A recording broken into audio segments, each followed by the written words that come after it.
Okay, so if you were to ask about what I like the best, you would be here all day because there is a lot of things I like and I don't know how to shut up.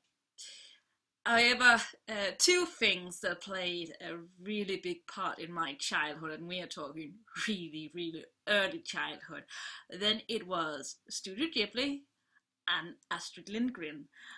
And now the two have worked together to make just one product. And sometimes on a rare occasion, you just find that little pearl which encapsulates all the good in your childhood and it makes you so happy. And since I like to, try to focus on the positive once in a while, I kind of wanted to talk about this because this makes me so happy. And well, this is just me sharing a little piece of my childhood now brought to life again. And it makes me so happy. I'm gathering that most of you guys already know what Studio Ghibli is. A Japanese animation studio made well known for making very mature and timeless movies such as Spirited Away, Princess Mononoke, My Neighbor Totoro, and plenty of others. In fact, last year I made an entire video series going through every single one of Miyazaki's movies, reviewing every single one of them, plus making some added bonus videos. But because YouTube is an ass, most of them have been pulled down from my YouTube channel. But they are still fully available on my Blip channel and my Agony Booth page, both of which I'll link to in the description. So, Studio Ghibli, kind of an international name. Astrid Lindgren, however, might be a name that's not as known outside of Scandinavian. In Scandinavian though, meaning Denmark, Sweden and Norway, her books are everyone's childhood this day. Her most well-known character probably being Pippi Longstocking. A series of stories about the strongest girl in the entire world, whom lives in her house, Villa Villacola. She has a horse on the terrace, which she can lift up with her own hands. She has a pet monkey called Mr. Nilsson with clothes on. Her mother is in heaven, but her dad is a fully fledged pirate whom is the owner of an island, which makes Pippi a princess of that island.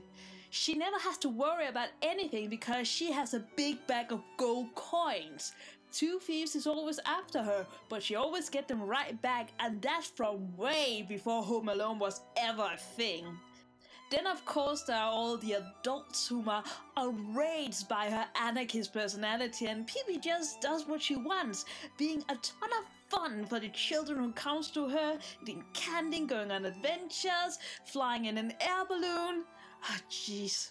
As you can imagine, she's just an awesome character. I mean, what little girl wouldn't want to be here? In fact, there were quite a lot of boys who wanted to be here too. And why not? She was the girl who could do anything. Kind of like Peter Pan, but cooler. In fact, Miyazaki himself seemed to really like her too, as he shortly worked on some concept art to a movie based on her. And as story has it, it is that work that lent him inspiration on how to write plenty of other young female leads in future movies. While Pippi Longstocking is probably the most recognized of Astrid Lindgren's characters, she wrote plenty of other books. Carlson on the Roof, Emil from Lunenburg, Mayo My Mayo, my personal favorite, Brothers Lionheart, and today's subject, Robert's Daughter. And these characters are more than just book characters in this country. They have all been given the live action series treatment at some point in time. There's been made theatre plays based on these books, musicals, animated cartoons, lots of stuff. This is a big thing around here.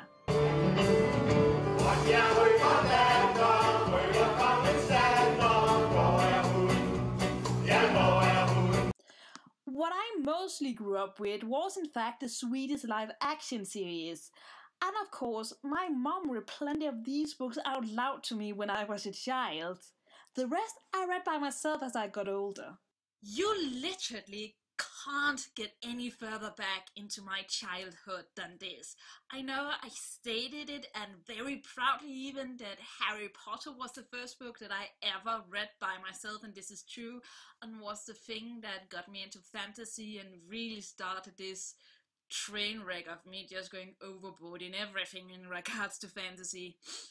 But even before that, there were Astrid Lindgren, and she was already a huge part of my childhood back then, before I knew of Harry Potter. So imagine my delight and surprise when I found out the Studio Ghibli were planning to make not just a movie, but an entire television series based on this book. And now I watched it too. I watched all of it and smiled. I'm not faking it, it's very real. This just makes me happy. I honestly got a big surprise in regards to this series. The thing about Studio Ghibli is that even though they often base their movies on other things, their interpretations are always extremely loose. And I'm okay with that. I mean, they are two different entities, and if you're just taking inspiration of something to make your own version and that version is good, I think that's a good thing. Both versions will still be there for all to enjoy, and you will just have different interpretations of it. I like that. Clearly, House Moving Castle is far more of a Miyazaki film than a film trying to stay as close as possible to the book. It just takes the basic ideas from the book and is highly affected by Miyazaki himself. The Balrog completely changes direction from the original book, and you have to give Ponyo points for creativity. It might be based on The Little Mermaid, but no one would ever accuse it of ripping off the Disney movie. So imagine my surprise as I watched Ronja Roberts' daughter and realized this television series has gone out of its way to stay as close to the original book as humanly possible. This is literally the book in animated form. From the characters to the plotline to the dialogue, even the designs, the forest here looks like a Scandinavian forest, and their clothes. It doesn't even look like the highly inaccurate way people usually portray Scandinavian Vikings. It looks like legitimate clothes Scandinavians did indeed wear between the Viking Age and the Middle Age. The broad straps, the big brushes, the cuffs, and so on. This is very accurate to Scandinavian clothing, and it's a pretty good guess at what a robbers gang would look like in Sweden back at that time. Holy shit! They clearly did a lot of research to design things this particular way. This is not a coincidence, there's just no way. Of course, by now you probably noticed, and it's something I need to point out. The one bug in this show, and it pains me to say it so much. The animation.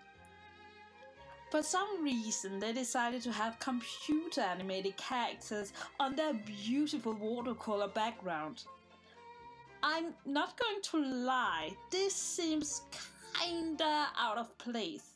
It all has that nice, soft, traditional Studio Ghibli design, yet it looks like cutscenes from Ni no Kuni, which is a PlayStation game, you know. Okay, I know why they did it, since this is a television show on 26 episodes and not a movie. Of course the budget would not be the same and they would have to save money somehow. I would never expect this to have the same animation quality as Spirited Away. That would be an impossible standard for a television show. But still, if all other anime companies can afford pumping out hand-drawn animation for their series that comes out weekly, why can't you, Studio Ghibli? Are you really going that bankrupt? I know you are on a hiatus, but you said it was just, a break. I sincerely hope this doesn't, show a lack of money and resources, because that would make me really, really sad. I still like the show a lot.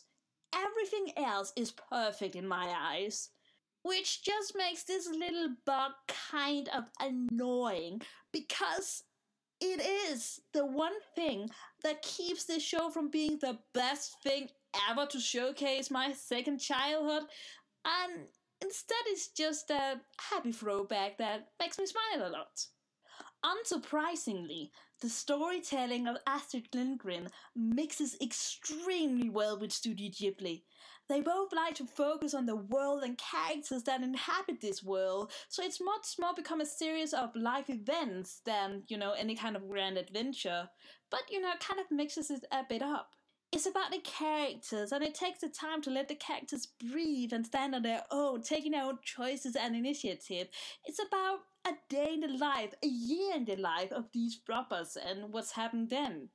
It takes 2 or 3 episodes for the series to get started and become really good. Yet after that, it's just adorable and also have some pretty interesting thing to say about, life and death, the nature of choice, the nature of friendship, the nature of rivalry, human condition, so on, so on, so on, so on. Both Astrid Lindgren and Studio Ghibli are places which has dealt with questions around life and death, the nature of the world and of people, the interactions and bonds between those different backgrounds and how they affect each other. And it's shown by just having strong characters interact in these situations that happens. Really, watching this now, seeing how much Studio Ghibli cared about making this as much like the book as humanly possible, it makes me wonder how much inspiration they have actually taken from Astrid Lindgren through time. Their way of handling things are surprisingly similar. Miyazaki did work on that Pippi Longstocking film before he made Kiki's Delivery Service, so he must at least have read it back then. Did he read other books of Astrid Lindgren's too? Did he read Ronja Roberts' daughter already back then? Perhaps read it out loud to his son, like my mother read it out loud to me because it is Miyazaki's son who made this television show. Has she been giving inspiration to how some of all of these fantastic female characters were made in his movies? Is this a long time wish project? It could be. It certainly has a lot of sincerity and devotion all over it. And if this is true, just how much of Studio Ghibli's work relates back to Astrid Lindgren? I mean, just think about it for a second. This is kind of fascinating that Disney, the creators of The Little Mermaid, openly admitted that their inspiration to make a female lead without agency came from Miyazaki. And if he were inspired by Astrid Lindgren, who was Swedish, and she was inspired by her children, by just listening to her children and basing her stories she told to them, like, this upon, what they wish to hear and what kind of story they want to have. Isn't that wonderful that all of this can be started by somebody just, telling a story for fun? I don't know if this is true at all. It's just a theory, but everything has to start from somewhere. And that also means you can definitely change things by, just do the thing that you want to exist. You don't know how it end up in the future. This is the most amazing thing ever for me. I love it. Sorry, I have a certain book that I really want to reread. I haven't read it for like 7 years maybe. I'm going to read.